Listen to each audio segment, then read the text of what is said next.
Hello everyone, कैसे आप सब। तो भाई आज हम कोई रिव्यू नहीं करेंगे। आज हम बात करेंगे, ये जो आप बाइक देख रहे हो स्प्लेंडर 2019 मॉडल है, BS4 वेरिएंट। इसके भाई एडवांटेज और डिसएडवांटेज की। तो भाई मैं आपको बता दूं, ये जो बाइक है ये चल चुकी है करीब करीब 20,000 किलोमीटर, 20,000 के आसपास चल चुकी है ये बाइक। और मैं अभी आपको कंडीशन दिखा दूँ भाई। पहले तो एडवांटेज और डिसएडवांटेज की बाद में बात करेंगे भाई। पहले एक बार कंडीशन देख लो आप। बिल्कुल भाई ओके कंडीशन में है बाइक। ये एक बार फ्रंट से और देख लो।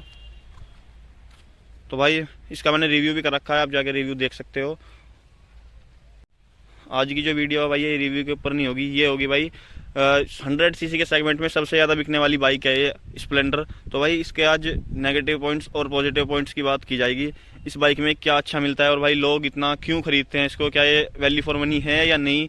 तो भाई सभी चीज़ आपके साथ शेयर करूंगा भाई। जो भाई चैनल पे नया है चैनल को सब्सक्राइब कर लें, वीडियो को लाइक करें, शेयर करें और भाई कमेंट करके बताना आपको हमारी वीडियो कैसी लगी। तो भाई बिना किसी टाइम वेस्ट के वीडियो करते हैं स्टार्ट। भाई मैं आपको बता दूं 100 सीसी में आपको बहुत सारे ऑप्शन देखने को मिलते हैं भाई। सभी ब्रांड की बाइक हैं जो कि भाई 100 सीसी में आती हैं। TVS ले लो, होंडा ले लो, हीरो ले लो। तो भाई सबसे ज़्यादा बिकने वाली यही क्यों है भाई? इसमें ऐसी क्या चीज़ है जो लोग सबसे ज़्यादा इसे लेते हैं? क्या ये वैल्यू फॉर मनी है? तो भाई अब हम बात कर लेते हैं स्टार्टिंग में नेगेटिव पॉइंट की। भाई पॉजिटिव पॉइंट तो बहुत हैं इस बाइक के, क्योंकि भाई पॉजिटिव पॉइंट होने के कारण ही ये इतनी ज़्यादा सेल होती है। तो भाई स्टार्टिंग करते हैं नेगेटिव पॉइंट से।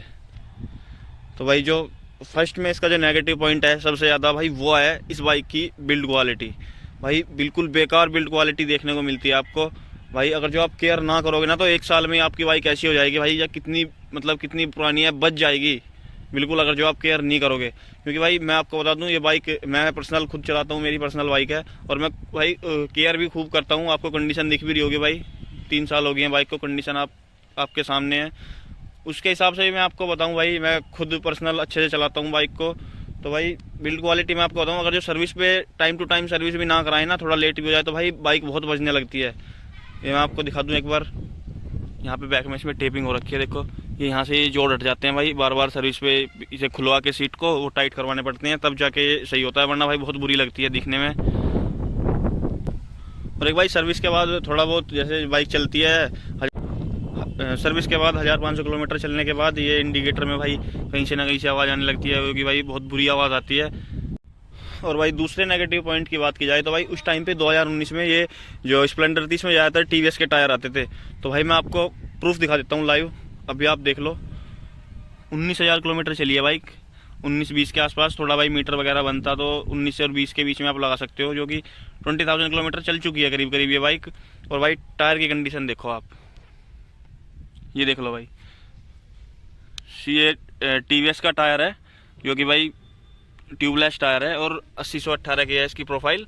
और टायर की कंडीशन देख लो भाई, बिल्कुल गोल हो गया है भाई 19,000 किलोमीटर पे। जो कि भाई MRF वगैरह के टायर आते हैं वो 30-35 हज़ार किलोमीटर आराम से चल जाते हैं भाई। और ये 20,000 पे देख लो आप इसकी कंडीशन, बिल्कुल गोल हो चुका है भाई। और ये नहीं है भाई गलत तरीके से चली है बाइक, एकदम सेफ और अच्छे तरीके से चली है बाइक, वो आपको कंडीशन से पता चल रहा होगा भाई।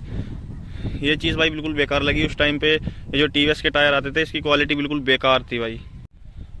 दूसरे डिसएडवांटेज की बात करें भाई, 2 हो चुके हैं अपने। जो तीसरा डिसएडवांटेज आता है वो है हमारा भाई इस बाइक का माइलेज। भाई ये मान लो आप बिल्कुल एंट्री लेवल बाइक है 100 सीसी की, इसमें भी भाई आपको माइलेज हद से हद भाई मैं बता रहा हूँ 50 to 55 का माइलेज मिलता है।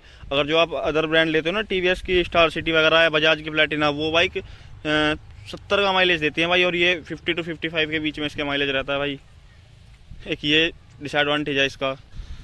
तो भाई अपना लास्ट डिसएडवांटेज आता है जो कि भाई मुझे पर्सनल लगता है या मेरी बाइक में प्रॉब्लम है, ये आप मुझे कमेंट करके बताना आपके साथ भी ऐसा होता है या नहीं। तो भाई जैसे ही सर्विस करा के आओगे कुछ थोड़ा बहुत 200-300 किलोमीटर चलने के बाद भाई बाइक की चेन बहुत ज़्यादा लूज़ होती है इसकी। टाइट कराओगे फिर लूज़ हो जाएगी, टाइट कराओगे फिर लूज़ हो जाएगी। और भाई एक कुछ मैंने आपको पहले ही बताया था रिव्यू में, इसकी जो यहाँ पे मीटर की वायर होती है ये बहुत जल्दी टूटती है भाई, मीटर ऑफ हो जाता है बाइक का बहुत जल्दी। ये मुझे पता नहीं भाई मेरी बाइक में प्रॉब्लम है। जो भाई आप लोग स्प्लेंडर चलाते हो भाई कमेंट करके बताना आपके साथ भी ये प्रॉब्लम होती है या नहीं। तो भाई यही थे डिसएडवांटेज। तो अब हम बात कर लेते हैं स्प्लेंडर के एडवांटेज के बारे में। तो भाई एडवांटेज की बात की जाए तो भाई आप देख लो, जो सबसे मेन एडवांटेज है इस बाइक का वो है भाई लुक। इस सेगमेंट में ना आपको इससे अच्छी लुक नहीं मिलती है किसी भी बाइक की, किसी भी अदर ब्रांड की सबसे अच्छी लुक मिलती है इसमें आपको, क्योंकि भाई देखने में काफ़ी सुंदर लगती है बाइक। और भाई अब बात कर लेते हैं सेकंड एडवांटेज की। तो भाई वो है, इस बाइक को आप भाई कई तरीके से मॉडिफाई कर सकते हो। जो अदर बाइक है भाई TVS वगैरह या प्लेटिना, इसमें भाई आप इतना बाहर से आफ्टर मार्केट कुछ नहीं करा सकते, और इसमें तो भाई ढेर सारी मॉडिफिकेशन करा सकते हो आप भाई। जो भाई अदर ब्रांड्स की बाइक है उनमें आप ज़्यादा मॉडिफिकेशन नहीं कर सकते हो, और भाई इसमें तो काफ़ी ज़्यादा मॉडिफिकेशन हो जाती है। स्प्लेंडर में आपने वीडियोस भी देखी होंगी भाई, ये आप देख लो, मैंने भी थोड़ा बहुत काम करा रखा है। ये एग्जॉस्ट देख रहे हो आप, ये कंपनी का एग्जॉस्ट नहीं है भाई, आफ्टर मार्केट लगा है। और भाई ये बैक में ये ग्रैब हैंडल जो है बैक में ये देख रहे हो भाई, ये भी चेंज हो जाता है। सब चीज़ भाई आफ्टर मार्केट मिल जाती है आराम से। और भाई बैक लाइट भी चेंज है। तो भाई लाइटिंग वाइटिंग मतलब काफ़ी सारे प्रोडक्ट मिलते हैं इसमें आफ्टर मार्केट आपको मॉडिफिकेशन कराने के लिए। ये एक काफ़ी अच्छी चीज़ लगती है भाई स्प्लेंडर में। अब बात कर लेते हैं भाई तीसरे एडवांटेज की, जो भाई हमारा थर्ड पे आता है, वो आती है इस बाइक की रीसेल वैल्यू। तो भाई मैं आपको बता दूं, रीसेल वैल्यू में तो ऐसा है भाई, जो भी आप प्राइस बोलोगे, जो भाई सही प्राइस होगा, आपको भी पता हो कि भाई आप अपनी बाइक का गलत प्राइस नहीं मांग रहे हो, तो भाई आंख बंद करके ये बाइक सेल हो जाती है भाई। सबसे ज़्यादा रीसेल वैल्यू आपको इसकी देखने को मिलती है। और भाई न्यू बाइक लेने के बाद जो सबसे कम प्राइस ड्रॉप होता है तो भाई वो है स्प्लेंडर, क्योंकि भाई इसकी रीसेल वैल्यू काफ़ी अच्छी है। लोग डिमांड में रखते हैं बाइक को। आप सेकंड हैंड लोगे, 1-2 साल चलाओगे, बाद में आप रीसेल करोगे तो इसमें आपको प्राइस भी अच्छा मिल जाएगा। और रीसेल वैल्यू इतनी है कि भाई आपको कस्टमर बहुत सारे मिल जाएंगे इसको खरीदने के लिए, अगर जो आपकी बाइक की कंडीशन अच्छी है। तो भाई फोर्थ एडवांटेज की बात की जाए, वो है भाई इस बाइक स्पेयर पार्ट है, वो आपको ये नहीं है कि आप शोरूम पे ही काम कराओ, या इस बाइक में कुछ प्रॉब्लम आती है तो वो शोरूम पे ही सही होगी। इसके भाई किसी भी छोटे से छोटे मैकेनिक के पास इस बाइक का स्पेयर पार्ट्स आपको मिल जाएंगे। सर्विस वगैरह पे कोई दिक्कत नहीं आएगी। आपको कोई पार्ट्स वगैरह चेंज कराना है ना, तो आफ्टर मार्केट आप कहीं भी किसी भी लोकल मिस्त्री पे भी मिल जाएगा भाई इसका सामान।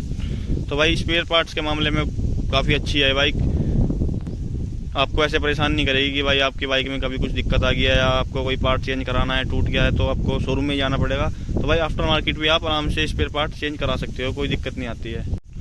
और भाई स्पेयर पार्ट के साथ साथ आपको जो इसकी स्पेयर पार्ट्स की कॉस्ट पड़ती है भाई, वो भी सारी बाइक से बहुत कम पड़ती है भाई।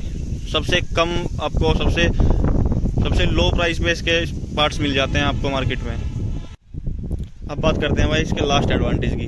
तो भाई वो है, ये जो आप बाइक देख रहे हो, इस बाइक का मेंटेनेंस भाई बिल्कुल जीरो मेंटेनेंस है। एक तो भाई ये है कि इसके स्पेयर पार्ट्स वगैरह सब जगह मिल जाते हैं, और जो हमारे पार्ट्स वगैरह की कॉस्ट होती है वो भी बहुत भाई लो होती है बिल्कुल। इससे मंदे तो आपको किसी बाइक के पार्ट्स नहीं मिलेंगे। तो भाई मेंटेनेंस बिल्कुल ना के बराबर है। मैं आपको बता दूं 20,000 चल चुकी है, 3 साल हो गए हैं बाइक को।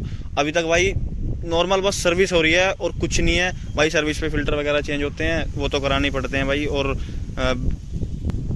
भाई सर्विस पे ब्रेक शू वगैरह चेंज हो जाते हैं। तो भाई ये छोटा मोटा मेंटेनेंस तो चलता रहता है भाई, इसे आप मेंटेनेंस में नहीं गिन सकते भाई, ये तो आप सर्विस पे काम कराते ही हो।